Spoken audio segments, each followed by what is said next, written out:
Thanks for coming back, Taurus. Dadhichi here from astrology.com.au with your August overview. As you can see, the powerful Uranus still transiting. It's going to be a while there. Look, only at 2 degrees. It's early days now, bringing with it a whole new lease of life and a desire to change your attitude, change how you approach your life generally.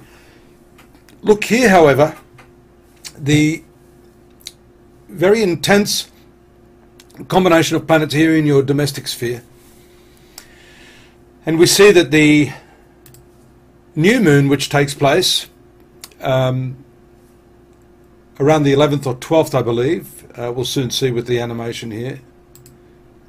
There it is, around the 11th, the new moon taking place here in the 4th, and we note that this will be the commencement of a whole new, it could be a whole new ideology, a whole new approach to the way you handle your domestic and familial issues, and that is triggered at this time. But you do have a lot of these challenging square aspects, as you can see here. So from this very progressive Uranus in your sun sign, having the challenges from retrograde Mercury, the sun, the transiting moon here, the new moon, and then of course here in your career sector, the very intense Martian square, and that's also in opposition to these, loosely, these planets in your 4th house. So this is called a T-square.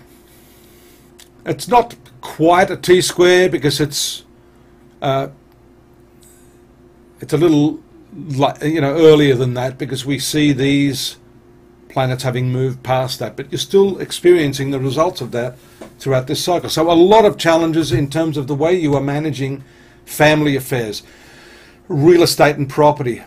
The other thing here with your ruling planet in the 6th house of debt, service, and maybe health issues too. If you're not feeling the best, you definitely need to understand what it is that is creating that tension in your physical being, which is manifesting in this way.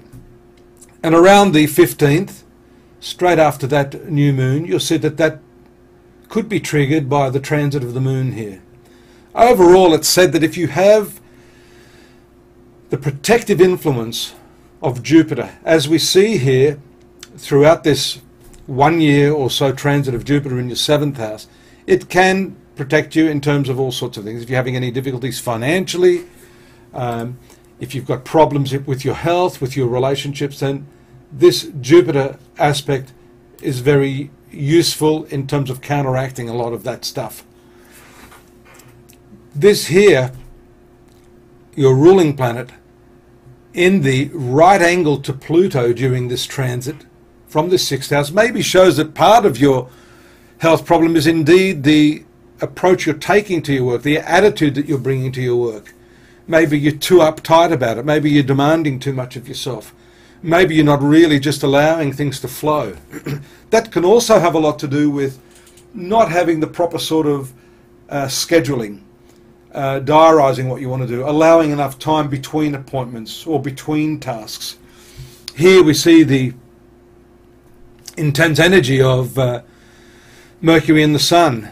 Just here around the 22nd, the Sun will move into your 5th house, a creative house, as you can see there, bang, just on the 23rd, with Mercury already having gone direct at that time. So things can move forward. If you've had a revisionary period trying to work out how to best handle your work, maybe there's a division of loyalties there, maybe too many people tugging on your coattails. You need to get that diary in order so that you release that tension. So these are the areas that dominate.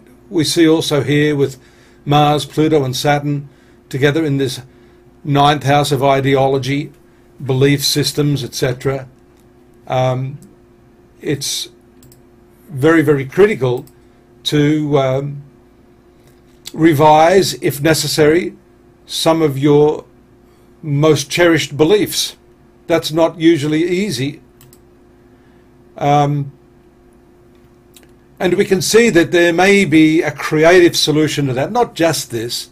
We see here the full moon takes place. I think around the 24th, if I'm not mistaken. It's probably a little bit later. Around the 24th, 25th, the moon will be very, very bright. And so this should shine a light, a positive one, on your professional activities, as well as this area, which is your 11th house. First we saw this here, and shortly, you probably won't see it this month, but I'll give you a little bit of a sneak preview there as Mars edges its way here into the professional sector of your horoscope. Big things can be expected in the next few weeks.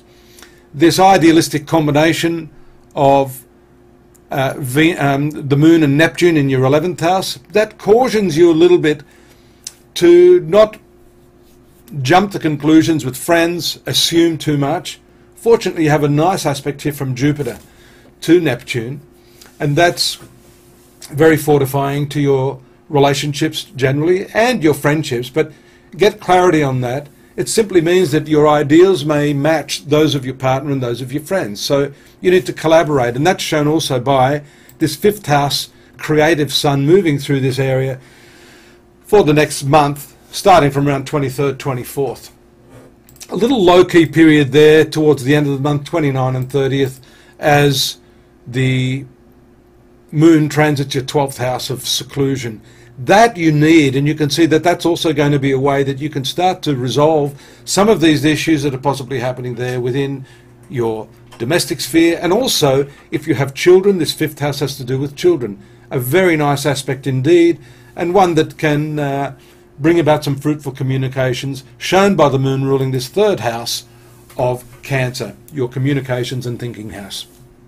I look forward to your company next month. I know it's brief, but there's more at the site, astrology.com.au. Subscribe if you want. We'd love to have you on board. If you've got any questions, send me a note. I do answer everybody. Thanks to you.